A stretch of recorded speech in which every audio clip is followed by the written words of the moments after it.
In Part 9, Section 1 of the Vigyan Bhairav Tantra, today we will discuss in detail the Dristi Bandhan Bhavana, the practice of fixing the gaze at a single point, specifically focusing on Karika 59, the dialogue between Shiva and Shakti, the verses, and related topics. Imagine for a moment that you aren't just a listener tuning into an explainer.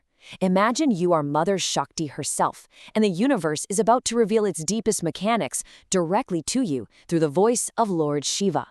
What we're diving into today is literally a living, breathing blueprint for absolute liberation. Here is the sacred roadmap for our journey today. We'll be exploring the mystery of the restless eyes, diving into Karika 59 and Gatakasha, walking through the 6 stages of gaze meditation, revealing procedural steps and mantra secrets, expanding into the universal Mahakasha, and wrapping up with astrological mapping and the divine eye. All right, let's jump straight into Section 1, the mystery of the restless eyes, the primordial distraction. You know, human restlessness isn't just a byproduct of our modern, busy lives. It's actually a foundational concept in Tantra. Our ordinary vision constantly scatters our vital energy. As Lord Shiva explains to Mother Shakti, every single time your eyes dart to a new object, your prana, your life force, fragments. It just scatters. So to perceive the absolute, this scattered consciousness has to be gathered back up. There's this profound need for a sacred focal point, right? A way to bind the gaze in order to liberate the soul. When a practitioner is perfectly aligned, they're drawing all of that outward flowing energy back into their central channel. Because before the eyes can truly be fixed, the vessel of the human body has to become completely still. Our senses are usually reaching outward, kind of like tentacles, but here they are meditatively withdrawn. You basically become a perfectly sealed container, totally ready to receive the highest truth of the cosmos. Moving on to Section 2, Karika 59 and Gatakasha, the mystery of the vessel. What we have here is the preserved textual transmission of the Vigyan Bhairava itself. This isn't just ink on paper, folks. It's a living transmission. It is a timeless conversation where Lord Shiva imparts the exact mechanics of enlightenment to Mother Shakti, answering her absolute deepest questions about the very nature of reality. Let's actually intone and systematically break down Karika 59. The verse directs, Gati Vajane Drishtim, which means fixing the gaze upon a vessel, such as a pot. But the true secret is in the second half. Bitim chaktva kipets, abandoning the physical boundary, one casts the gaze. By focusing on the empty space inside a vessel and mentally dissolving its walls, the practitioner instantly merges with the absolute void. To really grasp this, we need to unpack the concept of Gatakasha. Gata means pot, and akasha means space. So Gatakasha is the confined, localized space inside the pot.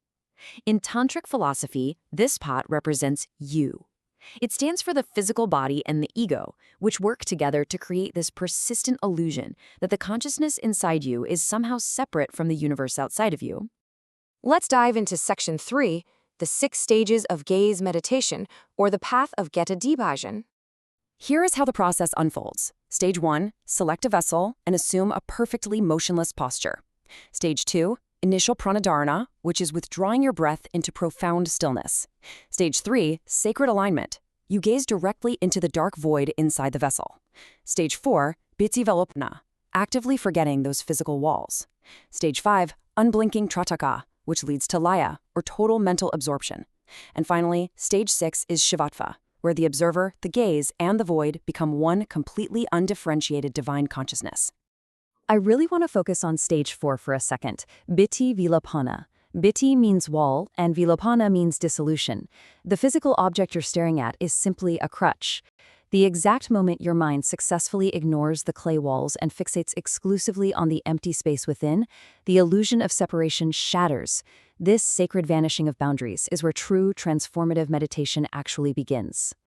This brings us to Section 4, Procedural Steps and Mantra Secrets.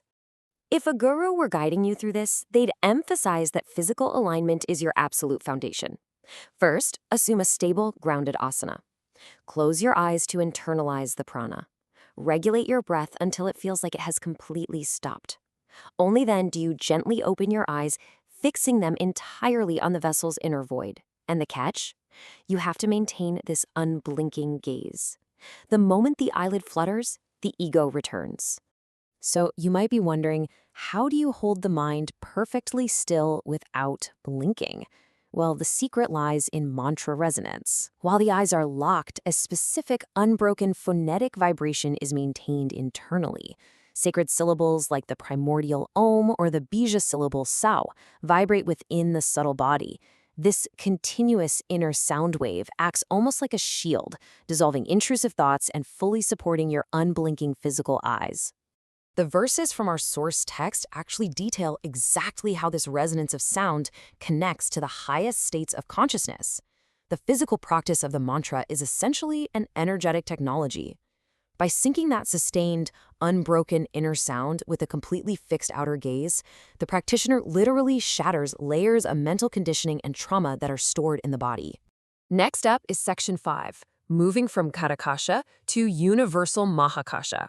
The most crucial point of this practice is this beautiful, mind-bending contrast.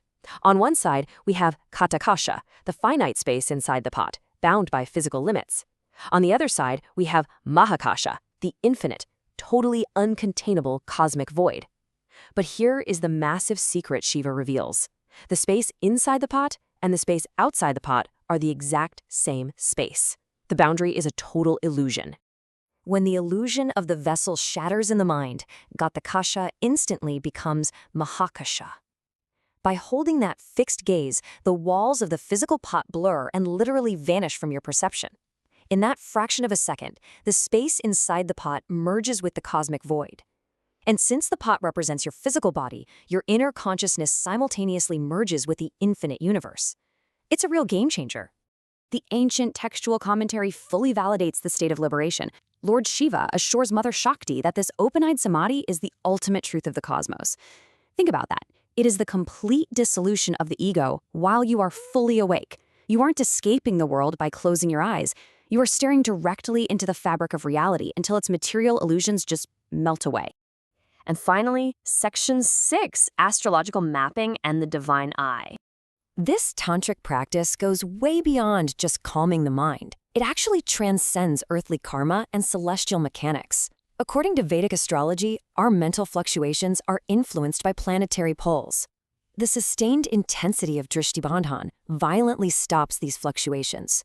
By fixing the gaze, you sever the energetic cords of those planetary influences. You actively burn terrestrial karma through the sheer heat of focused awareness, attaining complete absolute sovereignty over your own cosmic geometry.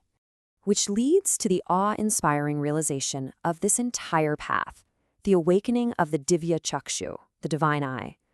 When the ego is dissolved and karma is burned away by that unblinking gaze, your physical eyes undergo a profound energetic shift. You no longer see the universe through the restless eyes of a human. You perceive reality precisely as Lord Shiva sees it, whole, perfect, and completely unbounded. These final pages of the scripture reflect a state of absolute unity and profound serenity, bringing the sacred instruction of Karika 59 to a peaceful close. This divine transmission between Shiva and Shakti isn't just some mythological story. It's a living mechanism for your own awakening, sitting right there in the ancient text, just waiting for you to focus your gaze. On behalf of the Vedmata AI family, we humbly request that if you found our presentation enlightening, please share this video widely so that authentic knowledge from Indian Vedic texts can reach the masses. Let us all come together to participate in this Gyan Yagna, sacrificial offering of knowledge. Har Har Mahadev.